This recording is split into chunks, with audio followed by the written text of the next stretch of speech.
Gemma Galanza, trending na naman, nabash, Farm Fresh Management may mainit na pahayag sa fake news tungkol kay Coach Lodi.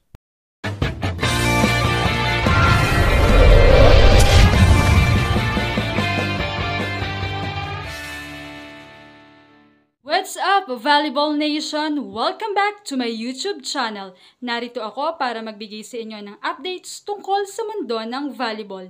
Pero bago yan, don't forget to subscribe and hit the notification bell para updated ka sa aking mga videos. Usap-usapan ngayon ang isang pahayag umano ni Coach Lodi sa isang interview matapos ang kanilang panalo kontra Choco Mucho, kung saan di umano ay sinabi raw nito na mas madaling kalaban ang Creamline kaysa sa Choco Mucho. Kaya naman umalma ang tagahanga ng Farm Fresh at maging ang ibang volleyball fans dahil sa pahayag na ito na wala namang katotohanan. May ibang mga makikitid na utak na fans ang naniwala na sinabi ito ni Coach Lodi, kaya naman agad silang nag-react na mayabang at masyadong mataas ang kumpiyansa ni Coach at Farm Fresh, habang may ilan naman na hindi agad basta-basta naniwala sa pahayag na ito. Dahil nga dito ay agad na naglabas ng pahayag ang Farm Fresh Management. Narito ang translation sa Tagalog ng statement mula sa team. Kamakailan ay napag-alaman naming may isang Facebook page na nagpapakalat umano ng pahayag mula sa head coach ng Farm Fresh na si Coach Alessandro Lodi na nagsasabing, "I think CCS is much easier than CMFT." Or sabi nga ay, "Sa tingin ko, mas madali ang CCS kaysa CMFT."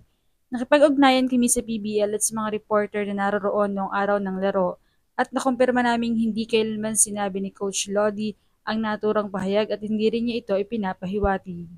Hinihiling namin sa publiko na maging mas mapanuri sa mga nakikita nila sa internet bago maniwala sa mga ganitong peking balita at bago magpakalat ng galit bilang tugon. Hiniling din namin sa mga Facebook page na maging mas responsable sa kanilang mga ipinopost. Ang paninira sa reputasyon ng isang tao kapalit ng mga reactions at content monetization ay hindi tama at kailanman ay hindi magiging tama. Magsaya tayo sa panonood ng volleyball at huwag hayaang sirain ng mga nagtagapagpakalat ng peking balita ang minamahal nating sport.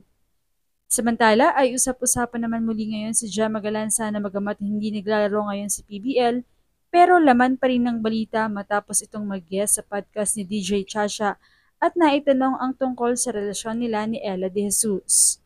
Kung saan nabanggit itong magpa 5 years na sila ni Ella, kung saan ay isa pang trending na nag-react si Dina sa isang comment na mag 5 years so 2021 pa sila. Ikinakabit ng mga fans na two-timers si Gemma dahil ito rin ang taon na sila pa at nag-break sila ni Dina. Habang hindi naman maiwasan ng fans ni Gemma na mukhang di pa nakaka-move on daw si Dina kasi panay pa ang comment tungkol or panay pa ang react tungkol kay Gemma. Well, may ilang komento na ang sinasabi naman magpa 5 years naman yung sinabi, so turning 5 years pa lang at malinaw na walang nangyaring two-timer ayon sa mga komento.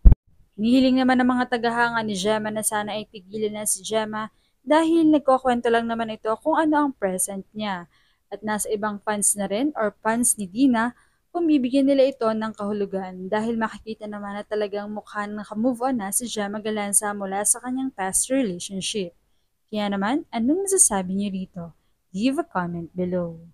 Thank you for watching and don't forget to subscribe.